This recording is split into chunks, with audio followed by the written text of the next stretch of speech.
علیحدگی کا ثبوت۔ یشوع کی کتاب اس کا 5واں باب پہلی آیت سے 15ویں آیت تک۔ اسرائیلی اس وقت تک میراث میں شامل نہیں ہو سکتے جب تک کہ وہ اپنا ختنہ نہیں کروا لیتے۔ یہ بات پیدائش 17ویں باب میں بڑی واضح طور پر بیان کی گئی ہے، جہاں پر وعدے کی سرزمین کا عہد باندھا گیا تھا۔ پس اب تمام لوگ ایک قوم کی حیثیت سے کنعان کے کنارے پر کھڑے تھے، اور یہ ان سب کے لیے ضروری تھا کہ وہ اس علامت کی پیروی کریں جو علیحدگی کے لیے دی گئی تھی، جس کو ختنے کا نام دیا گیا تھا۔ یہ ایک ایسا نشان تھا جو خدا نے ابراہیم کے ساتھ باندھا، اور یہ عہد اس کے بعد اس کی آنے والی نسل کے ساتھ بھی جاری رہا۔ لوگوں نے اپنی علیحدگی کو ختنے کے ذریعے نیا کر لیا، اور اس کے بعد انہوں نے فسح منانے کی خوشی سے اپنے اس تعلق کو اور نیا بنایا۔ یاد رکھیں، اسرائیلیوں کی غلامانہ سوچ کے پیچھے مصر تھا۔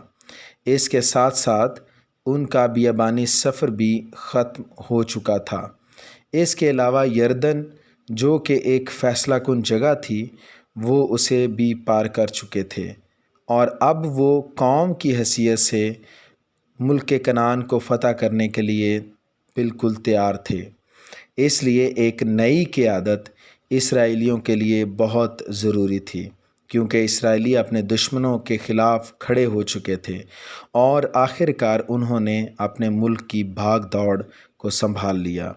جلد ہی یشوع نے اس بات کو دریافت کیا کہ وہ خدا کے لشکر کے سردار کے آمنے سامنے کھڑا ہے، جو قادر مطلق خدا کی فوج کا سردار بن کر آیا تھا۔ یہاں موجود تمام جنگجو اور سرداران مدد کے لیے نہیں، بلکہ اس ملک کو اپنے قبضہ میں لینے آئے تھے۔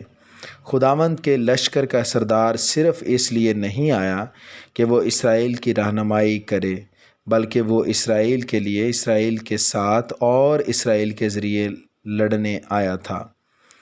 یہ ایک ایسی حقیقت ہے جس کا ذکر افسیوں کا خط اس کا 6واں باب اور اس کی 10ویں آیت میں کیا گیا ہے، جہاں پر ہمیں یہ بتایا گیا ہے کہ غرض خداوند میں اور اس کی قدرت کے زور میں مضبوط بنو، کیونکہ مختون تو ہم ہیں جو خدا کے روح کی ہدایت سے عبادت کرتے ہیں اور مسیح یسوع پر فخر کرتے ہیں اور جسم کا بھروسہ نہیں رکھتے۔